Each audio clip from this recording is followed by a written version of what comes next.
Now, those scenes there, as you see now, the president is giving speech following events from yesterday. Let's take a look. 2014 of $2 billion that has been hanging around our neck. We paid the last installment of $500 million last week. Today, Kenya's debt burden is much less, more sustainable, and we are on course to redeem our country from the discomfort of debt and assert our sovereignty. Early this year, Treasury had proposed a budget of 4.18 trillion. I did direct that it be reduced by 200 billion to come down to 3.99 trillion. The Finance Bill 2024, generated to actualize this budget, underwent public participation, which resulted to concessions by which we agreed to drop proposals on VAT on bread, motor vehicle circulation tax, VAT on locally manufactured diapers and sanitary pads, as well as excise duty on money transfer services, among others. The additional tax measures we had proposed to public participation that was undertaken by Parliament, that came down to 200 billion. I had made this proposal taking into account our situation and the priorities that are there. I want to thank the members of Parliament seated behind me and those who voted yes for identifying the priority areas of our nation. Because when I made the proposals to Parliament with my cabinet, we had certain critical priorities for the nation. Number one is our agriculture. We did make recommendation, and part of the money we were going to raise from the finance bill was 10 billion shillings that will go to fertilizer subsidy, 18 billion shillings that would go to making sure that junior secondary school teachers, 46,000 of them would be confirmed on permanent and pensionable basis.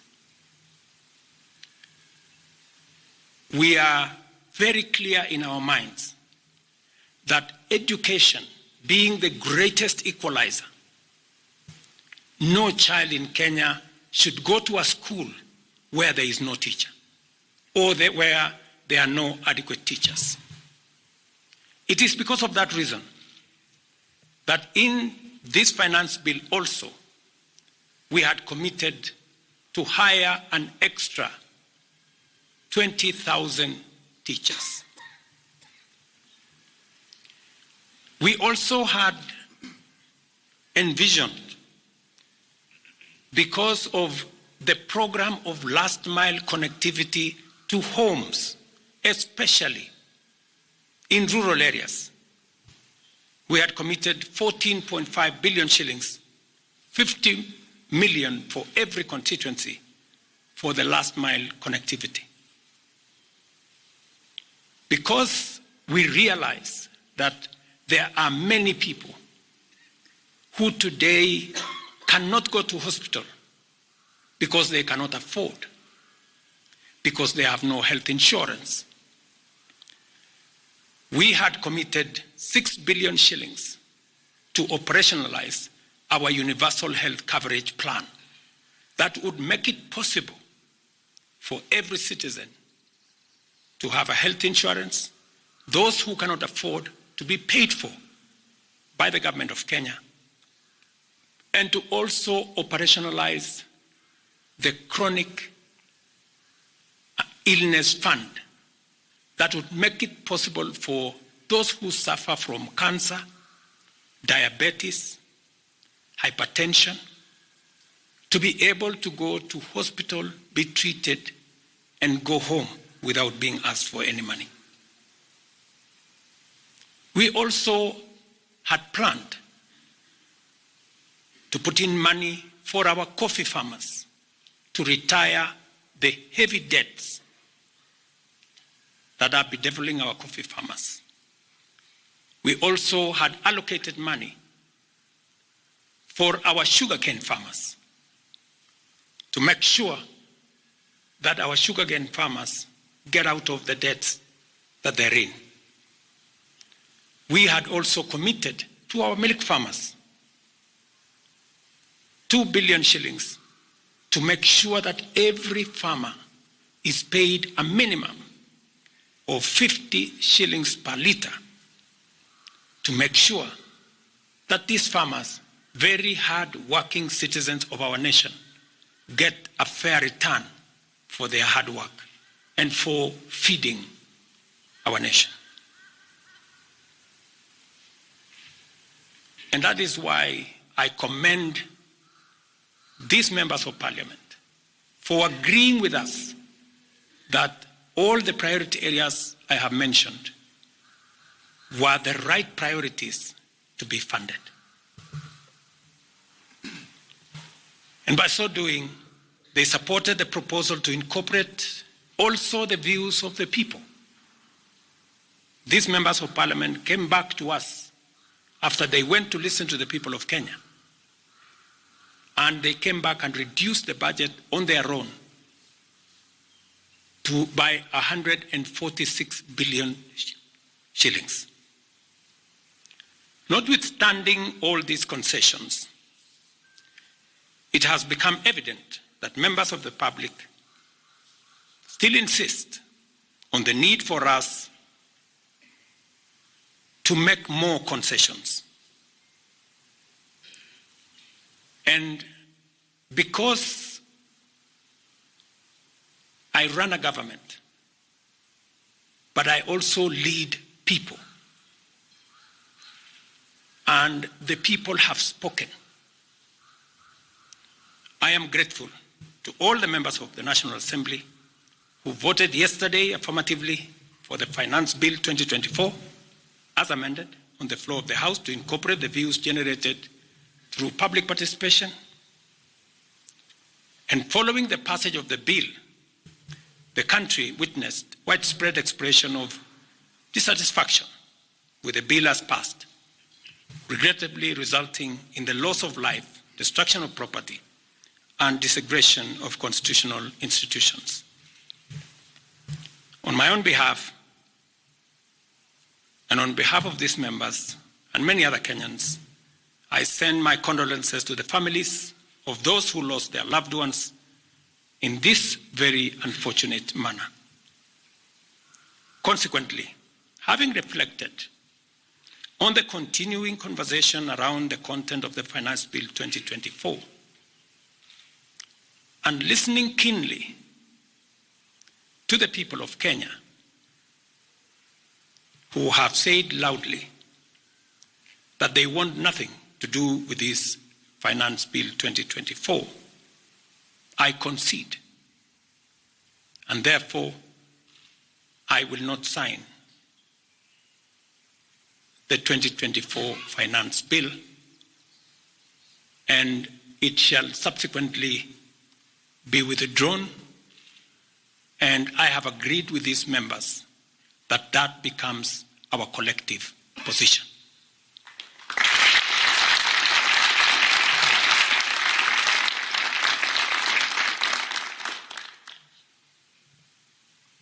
Accordingly, there is need for us as a nation to pick up from here and go into the future.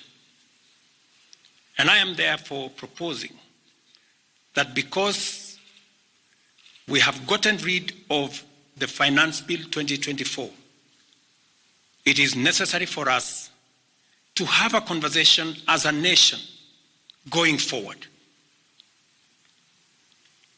how do we manage the affairs of the country together? How do we manage our debt situation together? How do we work on the budget with the deficits that now exist together? And as I committed last Sunday, I will be proposing an engagement with the young people of our nation, our sons and daughters, for us to listen to them.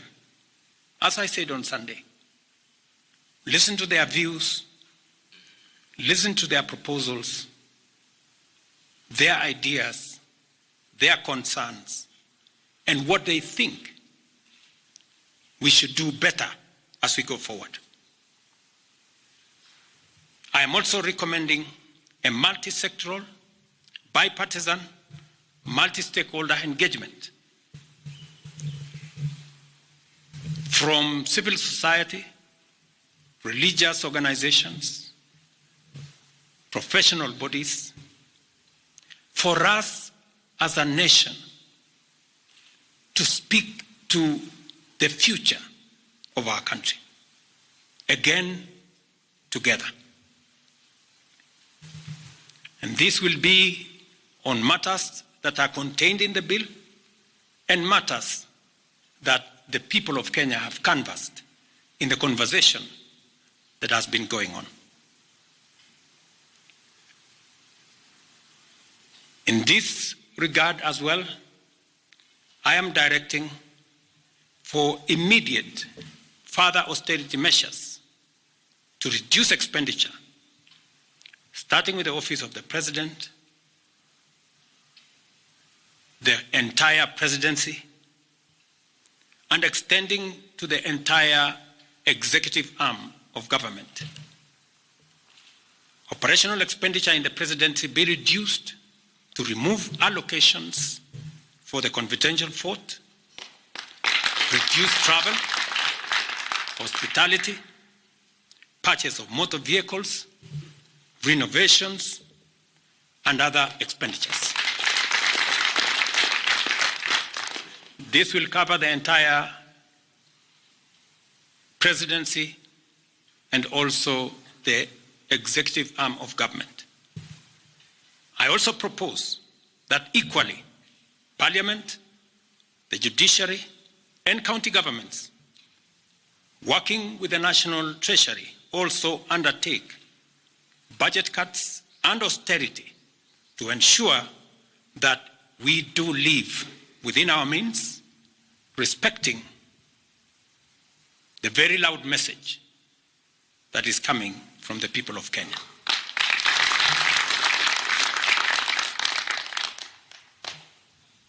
And let me confirm that I have discussed with many stakeholders.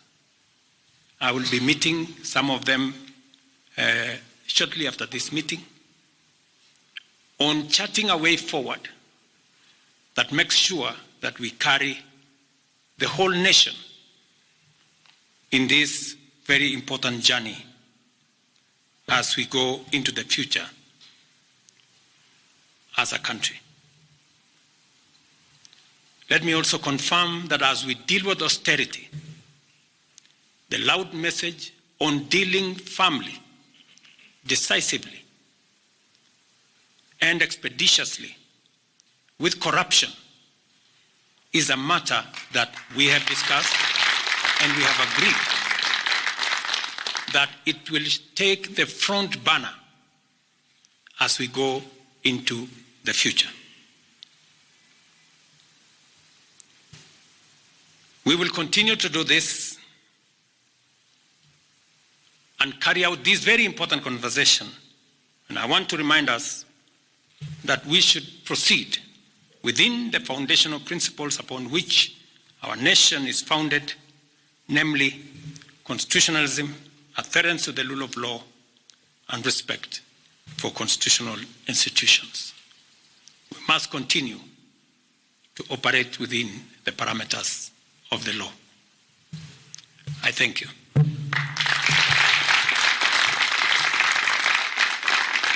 I will take a few questions, 3 questions to be specific. Thank you, Your Excellency. And the first question will start with Elizabeth Mutuku from TV47.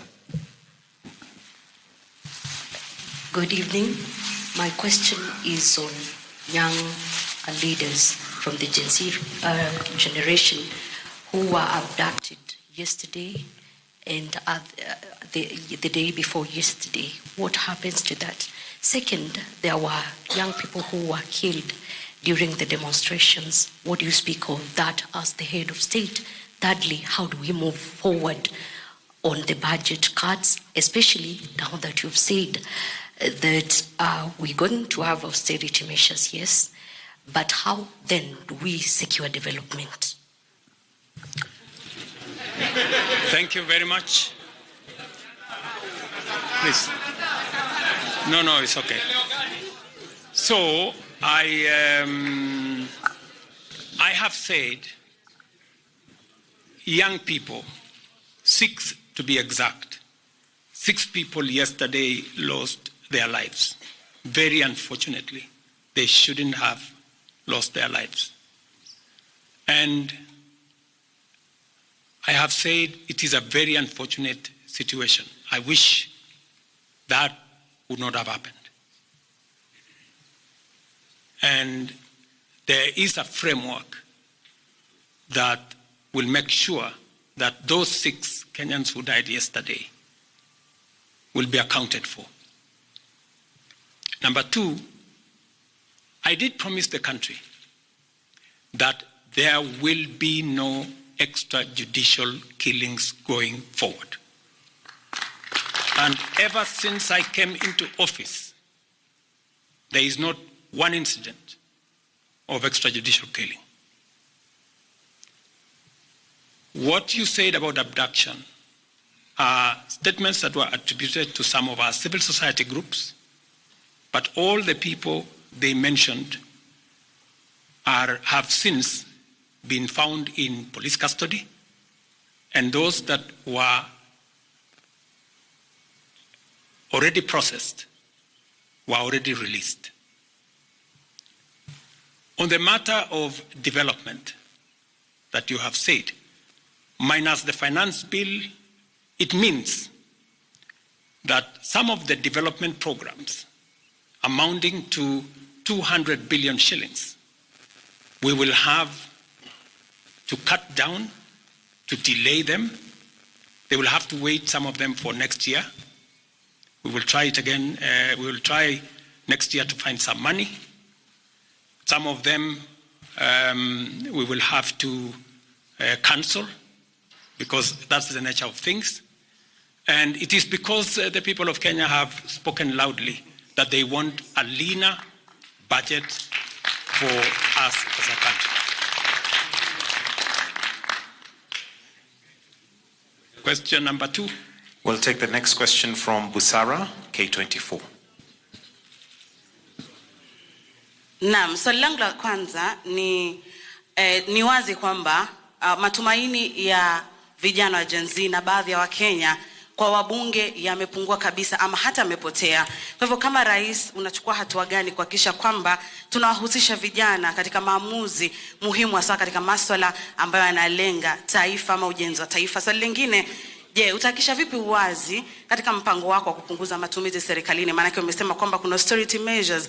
Je, kutakuwa na transparency? Na swali la mwisho, ningependa kujua kama pengine kutakuwa na fidia kwa wale ambao walifariki ama hususan kwa familia kwa wale ambao walifariki hapo jana, na je, serikali itasimamia malipo ya wale ambao wako hospitalini hivi sasa wanapokea matibabu kutokana na majeraha waliopata hapo jana? Asante. Thank you very much. About 214 Kenyans were involved in various skirmishes, and many of them went to hospital. 95 of them were treated and released. Some of them, I think one is still in ICU, and others, I think 14, the minister is here, are still in hospital. But majority of them were tweeted and released yesterday. As I have told you, on those who lost their lives, there will be a mechanism of how they will be accounted for. On the young people whom you have said, how do we listen to them? Let me say the following. Number one, I did make a very clear, determined program to create opportunities for young people to work. It was in our manifesto. It is in my plan. As I talk to you, 3 of the programs are going on. The housing program today has 160,000 young people working as engineers, as architects, as quantity surveyors, plumbers, masons, carpenters, artisans, transporters, accountants. We have 160,000 young people working because I did take the decision that if we don't deal with millions of young people out of school, out of college, who have certificates and they don't have jobs, they will soon become a very big challenge for us as a country, as we are witnessing at the moment. All the young people you see, they are looking for opportunity. They are looking for jobs. And that is why our housing program, once it is fully rolled out, we will have a minimum of 500,000 young people working in our housing program.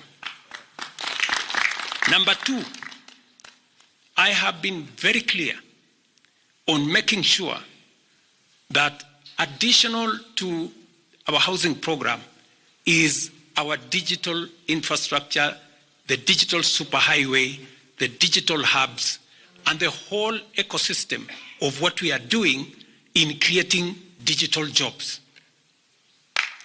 I was in Ruiru with Honorable Kingara, who's right there, not more than a month and a half ago, launching a hub that will hire 4,500 young people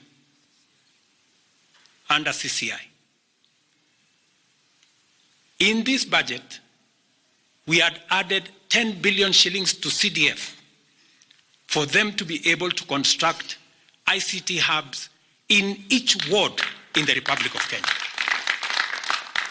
That would give opportunities for 200 to 300 young people in every ward to access internet, to be trained, to have a hub, and to monetize their digital skills.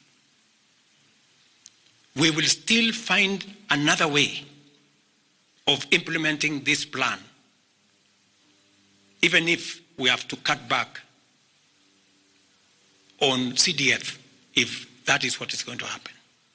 Again, because we believe that young people deserve opportunity. As I talk to you, we've just concluded 3 bilateral agreements, one of them with Germany, on export of labor. Because we have negotiated with many countries who are interested in the high skills of Kenyan labor. And we have an ecosystem, we now have a plan on how we are going to make sure that the young people in Kenya get opportunities to work either in Kenya or outside Kenya. In fact, just last week, I saw on the headlines of one of the dailies, there was a gentleman from my village. He was put on the headline. And he said he operated from where I used to operate selling chicken. That's why they put him in the headline. And his complaint was You see, the president has not done well because in this village, many people are going to look for jobs outside Kenya. That gentleman did not know that those people in our village that have gone to Saudi Arabia or UAE, I am the one who supported the program for them to go as part of the export of labor. So he thought that those people were going away because there were no jobs in Kenya. But it is part of this plan I have kept on talking about, because I think it was called Misoy or somebody. If you go and check the headline, I think of last week, Thursday or Friday, he was there. He didn't know, the good young man, that I think we have almost 500 or 400 and something people around that village that have actually gotten jobs outside Kenya. And they are changing that village. And that is actually an admission by that gentleman that our plan on export of labor is working. And number two, that when we committed ourselves to making sure that we create opportunities for young people to work, we meant it. So we have a program on housing, we have a program on digital jobs, we have a program on export of labor, we have a program on the whole manufacturing sector. Let me give you another example. Now I'm talking this as a leader.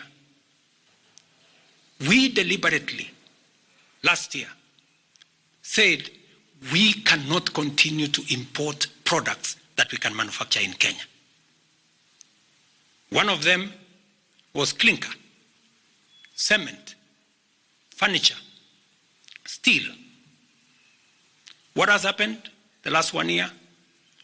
Very many, in fact 5 to be specific, companies have sought licenses in Kenya to do clinker, to do cement. And last year, because of what we did, we reduced the import of clinker by 95%. We saved foreign exchange, we created jobs locally. I was in West Pokot with my Minister for Industrialization. I'm sure the members of West Pokot, they are here. They were there with me in West Pokot, opening a clinker factory that now hires 2,500 young Kenyans, with another almost 2,000 as drivers, support staff. Big market now in West Pokot. Expanding manufacturing in Kenya is the right thing. And it is the reason why some of our policy interventions on matters like imported stuff that are being manufactured in Kenya. For example, we have said substandard, low quality imported sanitary pads from China and other places. How can they come into Kenya when we have 10 companies in Kenya hiring Kenyan young people? How can they come and compete here? All the products that we are manufacturing locally, we must protect our local industries so that they create jobs locally, so that they create opportunities locally. In this finance bill, you will also see that we have imposed duty on potatoes from Europe. Surely, how can we continue importing potatoes from Europe? And we have farmers right here in Kirinyaga. We have farmers right here in Nyandarua, in Molo, in Timau. How can we justify? How can anybody take offense that we have imposed duty on imported potatoes. We have put duty on imported eggs, on imported onions, because we must protect our local farmers. Every country does that. Every country does that. I was negotiating with the Prime Minister of India because they are imposing duty on our avocados. I was in Korea negotiating with the government of Korea because they are imposing duty on our tea, on our coffee, and on our macadamia, including our avocados. Every country does that to protect their market, unless there is a mutual agreement. So these are amongst the things we are doing to make sure that we grow our local manufacturing, create local jobs, create local wealth. That is how we are going to move forward as a country. We cannot continue to be a supermarket for other people's factories. It is important that we also produce our own products. Our young people can produce products in Kenya which are of high quality, which are of international standard, and we can do that. So I just wanted to clarify this point because it is addressing the young people of our country. And I am looking forward to a conversation with my sons and daughters, the young people of this nation, to explain to them the opportunities that they have, and I want to listen to them. What additionally do they want me to do? What can we do better? And how can we move the country forward together? Thank you very much. Thank you, Excellency. That marks the end of the question session. Thank you very much, Your Excellency.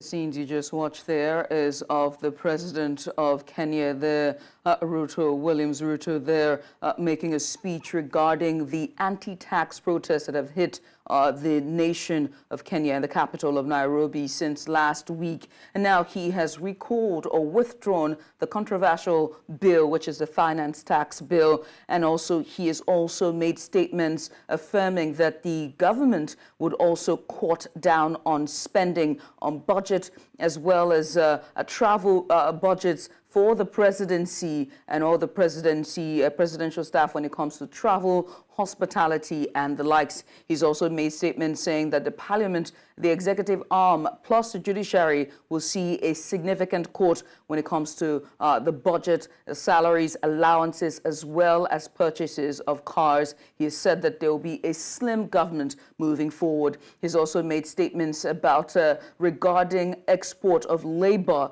as well, making stands and saying that the protests must come to an end and they must collectively work together as a nation when it comes to moving the nation forward. He's also sent his regards in terms of bereavement to those who lost their lives, and said that 6 people lost their lives yesterday, Tuesday, when police opened fire on protesters. Now, the protest has been going on since last week regarding the controversial finance tax bill, which will see an increase in certain goods and commodities across the nation. And young people, Gen Zs in particular, from the age of 18 to 35, took to the streets and have been protesting. Now, the protests have sort of changed, or metaphors, from just a controversial bill or now to grievances about the nation. And Ruto have said that it is time to come together and come to the table and make change. Now, we're going to get a guest soon to share with us some insight. But first, let's take a break, and we'll come back on the other side.